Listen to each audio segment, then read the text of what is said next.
আমার ছিল আমার ভাইয়ের ভিডিও অন্য সময় দেখাবো। আমার ভাই সীতারামেরও ছিল, আমার বোনেরও ছিল, তিনজনেরই মানে সাইনাসের প্রবলেম আছে মায়ের জন্যে। মায়ের ছোটোবেলা থেকে সর্দি কাশির ধাত ছিল, মামারা ঠিক মতন দেখায়নি, তাই অতিরিক্ত পরিমাণে হয়েছিল। আমার বাবা ডাক্তার দেখিয়ে মোটামুটি ঠিক করেছিল, এবং হাটে জল জমেছিল। সেই কারণে যেদিন নীলরতনে ভর্তি হয় তারপর দিনই আমার মা মারা যায়। আজকে প্রায় 21 বছর হতে চললো আমার মা পরলোক গমন করেছে। মা, তুমি যেখানেই থাকো সেখানেই যেন ভালো থেকো, সুস্থ থেকো এবং সাবধানে থেকো। আমাকে আশীর্বাদ করো উপর থেকে, যেন আমি ইউটিউব চ্যানেলটাকে ভালোভাবে অনেক দূর পর্যন্ত নিয়ে যেতে পারি। আমার মা নেই, তাই আমি অভাব হারে হারে টের পাচ্ছি। যাদের মা আছে তারা মাকে সবসময় সম্মান করবে, অবহেলা কেউ করবে না। আর মায়ের জায়গা কেউ নিতে পারবে না। পিসি বলো, ঠাকুমা বলো, মামি বলো, বৌদি বলো, কেউ নিতে পারবে না। শুধু মাই তো মা। মা নিজে না খেয়েও সন্তানদের ঠিক মতন খাওয়ায়। সেরকমই আমার মা, আমি যেটা খেতে ভালোবাসতাম সেটাই আমার মা আমাকে দিত। ছোটোবেলা থেকে আমি তো মাছ, ডিম, কাঁকড়া সবই খেতে ভালোবাসতাম, সেইভাবে আমার মা দিত। ছোট্ট একটু মাছ ভেজে দিল, আমার এক থালা ভাত খাওয়া হয়ে যেত। আর আমার ভাই সীতারাম, ও যদি মিষ্টি ভালোবাসতো, ওকে মিষ্টি দিত। আমার মা বুঝতো কে কোনটা খেতে ভালোবাসে, তাকে সেই হিসাবে দিত। আর মায়া খাবার দিলে, অর্থাৎ ভাত দিলে না দিলে আমার পেটই ভরবে না, অন্য কেউ দিলে পেট ভরে না, আর মা দিলে ঠিক পেট ভরবে। আমার মা খুবই ভালো ছিল, খুবই সরল সিধা আমার মতন। আমার মা এই বর্তমান যুগের মতন না। আমার মা অনেককে উপকারও করেছে। এককালে আমাদের একটা ঘর ছিল, সেই 1983-84 সালের কথা বলছি। তখন আমার মা অনেক স্যাক্রিফাইস করেছে, যার জন্য আমাদের অনেক বড় ঘর আমরা করেছি। সেই দুতলা বাড়ির একটা ব্লগ ভিডিওতে তোমাদের দেখাবো। আমার মা ছোটোবেলা থেকেই মানুষ করেছে, আমাদের যত্নে পালিত করেছে। আমার বাবা চাকরি করতো মেটাল ফ্যাক্টরিতে, সেহেতু আমার মাকে আমার বাবা টাকা পয়সা দিয়ে দিত। আমার মা বাজার ঘাট থেকে শুরু করা সমস্ত কিছু করত। আর মা প্রত্যেকটা ছোট ছোট বাচ্চাকে হেভি ভালোবাসতো। আর আমাদের বাড়িতে আগে অনেক কিছু সবজি হতো, মা সবাইকে দিয়ে খেতে ভালোবাসতো।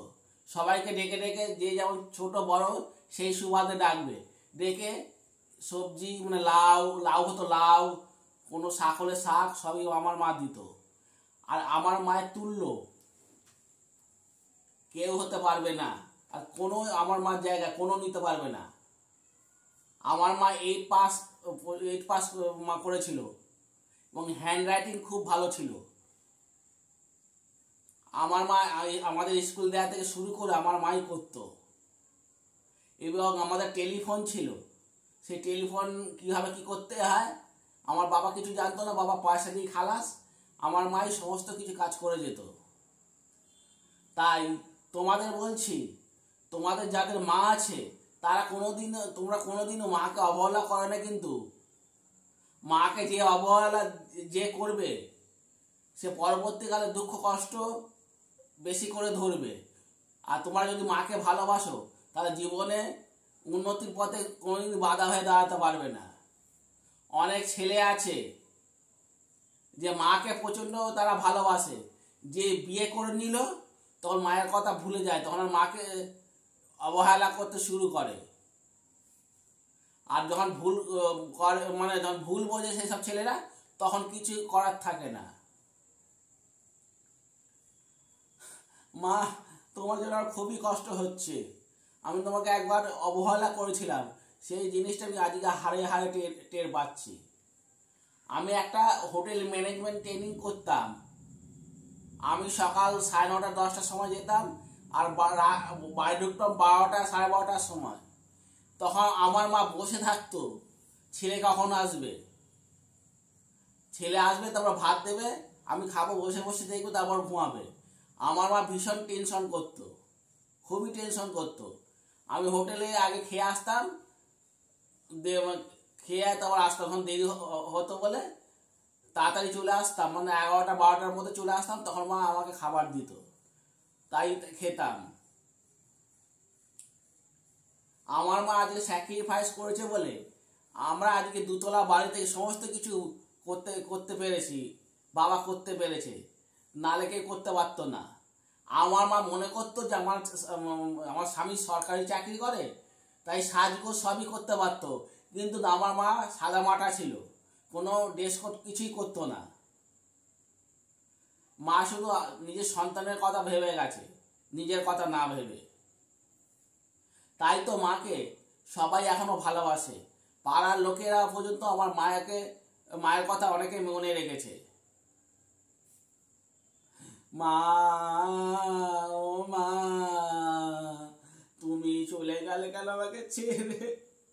আমার একদম ভালো লাগছে না, আমার জীবনটা পুরো শেষ হয়ে গেল মা। ও মা, মা। আমার মায়ের নাম ছিল শ্রীমতী পদ্মা দে, ঈশ্বর হয়ে ঈশ্বর শ্রীমতী পদ্মা দে। আমার মা যেদিন মারা যায়, আমি মাছের মাথা খেতে ভালোবাসতাম। বিড়ালে নিয়ে গেছে বলে, আমার বাড়ির ডাক নাম হচ্ছে হাবু। বলছে হাবু মাছের মাথা খেতে ভালো, বিড়ালটা নিয়ে চলে গেল। ও সেই মানে অসুস্থ অবস্থায় বলছে। তাই আবার বলছি, যাদের মা আছে তা তোমরা সবাইকে তোমার মাকে সম্মান করো, কেউ অসম্মান মাকে করো না। আর বর্তমান যুগে হচ্ছে কি, অনেক ছেলেরা আছে সম্পত্তির জন্য সম্পত্তি মায়ের কাছ থেকে লিখে নিয়ে মাকে মানে রেল স্টেশনে বিভিন্ন জায়গায় ফেলে চলে আসছে, এরকম ঘটনা ঘটেছে। তাহলে এই ভিডিওটা যদি ভালো লেগে থাকে, ব্লগ ভিডিওটা, তাহলে লাইক শেয়ার কমেন্ট অবশ্য করবে। আর যারা এখনো চ্যানেলটা সাবস্ক্রাইব করোনি, সাবস্ক্রাইব করে আমার পাশে থেকো, সাথে থেকো, যাতে সুন্দর সুন্দর ব্লগ দিতে পারি। আবার বলছে মা, মাগো তুমি যেখানে থেকো সেখানে আমাকে আশীর্বাদ করতে থাকো বরাবর। সেই জন্য আমি মায়ের ছবি আমার ঘরে রেখেছি। এই যে আমার মা। বেশি বক বক করে ফেলছি, তাহলে আমি সম্রাট এখান থেকে বিদায় নিচ্ছি। আবার অন্য কোনো দিন আবার অন্য নতুন কোনো ভিডিওতে বা ব্লগ ভিডিওতে দেখা হবে। ততক্ষণের জন্য টাটা, গুড বাই।